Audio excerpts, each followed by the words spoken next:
நமஸ்காரம். 1000 நாமங்கள் 1000 கதைகள் 434வது திருநாமம் மகாபோகாய நமக.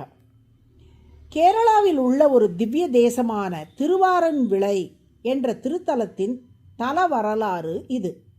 மகாபாரத போர் தொடங்கும் முன் பீஷ்மர் ஒரு சபதம் செய்தார். கண்ணன் ஆயுதமே எடுக்காமல் பாண்டவர்களுக்கு உதவி செய்யப் போவதாக அறிவித்திருக்கிறார். நான் எப்படியாவது கண்ணனை ஆயுதம் எடுக்க வைப்பேன் என்பதே பீஷ்மர் செய்த சபதம்.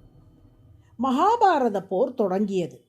கையில் குதிரைகளை ஓட்டும் கோலுடன் பார்த்தசாரதியாக அர்ஜுனனின் தேரோட்டியாக தேர்தட்டில் அமர்ந்திருக்கிறான் கண்ணபிரான்.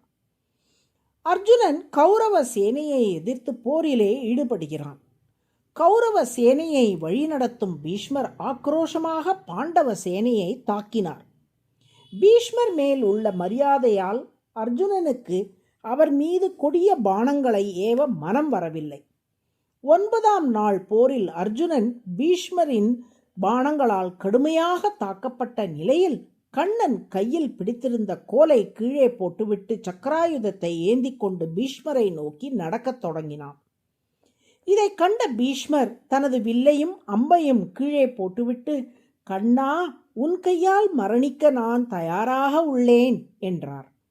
ஆனால் கலங்கி போன அர்ஜுனன் கண்ணனின் திருவடிகளை பிடித்து மன்றாடி, என்னை மன்னிக்கவும், நானே போர் புரிகிறேன், வாருங்கள் என்று அழைத்து வந்து தேர்தட்டிலே அமர்த்திவிட்டான். ஏன் இவ்வாறு கண்ணன் சக்கராயுதம் ஏந்தி பீஷ்மரை நோக்கி நடக்க வேண்டும்? இறைவன் தான் தோற்றாலும் தோற்பான், தனது பக்தர்களை தோக்க விடமாட்டான்.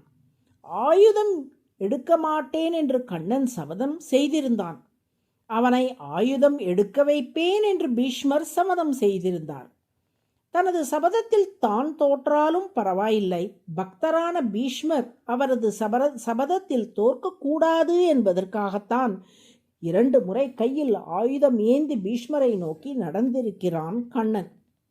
மேலும் பரமபக்தரான பீஷ்மருக்கு தனது நடை அழகை காட்டி அவரை மகிழ்விக்க வேண்டும் என்ற காரணத்துக்காகவும் கண்ணன் பீஷ்மரை நோக்கி நடந்திருக்கின்றான். இந்த இரகசியத்தை அம்பு படுக்கையில் கிடந்த சமயத்தில் பீஷ்மர் அர்ஜுனனுக்கு எடுத்து சொன்னார்.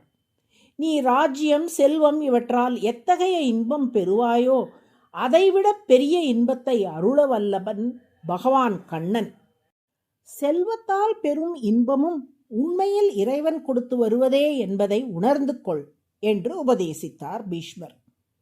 அடியார்களுக்காகவும் அந்த அடியார்களை மகிழ்விப்பதற்காகவும் இறைவன் தன்னை தாழ விட்டு கொண்டு செய்யும் செயல்களை எண்ணி உருகினான் அர்ஜுனன். பின்னாளில் பாண்டவர்கள் தங்கள் வாரிசான பரீட்சித்துக்கு பட்டாபிஷேகம் செய்துவிட்டு தீர்த்த யாத்திரை மேற்கொண்டார்கள். கேரளாவில் உள்ள பம்பை நதிக்கரையை அவர்கள் அடைந்தபோது பாண்டவர்கள் ஒவ்வொருவரும் அப்பகுதியில் திருமாலுக்காக ஓரோர் கோவில் அமைத்தார்கள். அவற்றுள் அர்ஜுனன் நிர்மாணித்த திருக்கோவில்தான் திருவாரன்விளை பார்த்தசாரதி பெருமாள் திருக்கோவில் ஆகும். 6 மூங்கில் கழிகளை கொண்டு கோவிலின் அடிப்படை கட்டமைப்பை உருவாக்கி மேற்கொண்டு கோவிலை கட்டினான் அர்ஜுனன். பீஷ்மர் எனும் பக்தரை மகிழ்விக்க கையில் சக்கரம் ஏந்திய திருக்கோலத்தோடு பார்த்தசாரதி பெருமாள் அங்கே கோவில் கொண்டு அர்ஜுனனுக்கு பெரும் மகிழ்ச்சி அளித்தார். போரில் வென்று ராஜ்யம் பெற்ற போது அடைந்த ஆனந்தத்தை விட உன்னை இங்கே தரிசித்ததாலே பேரானந்தம் பெற்றேன் என்றான் அர்ஜுனன்.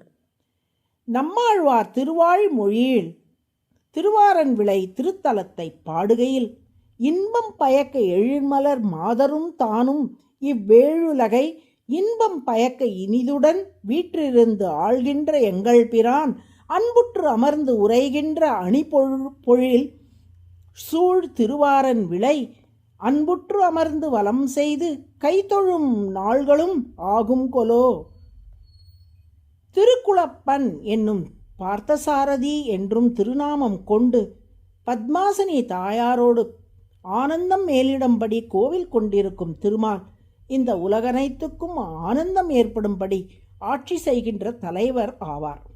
அவர் கோவில் கொண்டிருக்கும் திருவாரன்விளை திருத்தலத்தை தொழும் நாள் எப்போது கைகூடுமோ என்று பாடுகிறார். இப்படி பீஷ்மர், அர்ஜுனன் நம்மாழ்வார் தொடக்கமாக தனது அடியார்கள் ஒவ்வொருவருக்கும் மிகப்பெரிய ஆனந்தத்தை அருள்வதால் திருமால் மகாபோகக என்று அழைக்கப்படுகிறார்.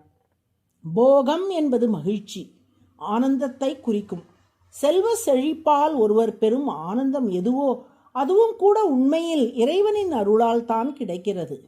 இப்படி அனைத்து வித ஆனந்தத்தையும் அருள்பவராக திகழ்வதால் திருமால் மகாபோகக என்று அழைக்கப்படுகிறார். அதுவே சகஸ்ரநாமத்தின் 434வது திருநாமம். மகாபோகாய நமக என தினமும் சொல்லி வரும் அன்பர்களுக்கு வாழ்வில் ஆனந்தம் பெருகும்படி திருமால் அருள் புரிவார். நாராயண நாராயண.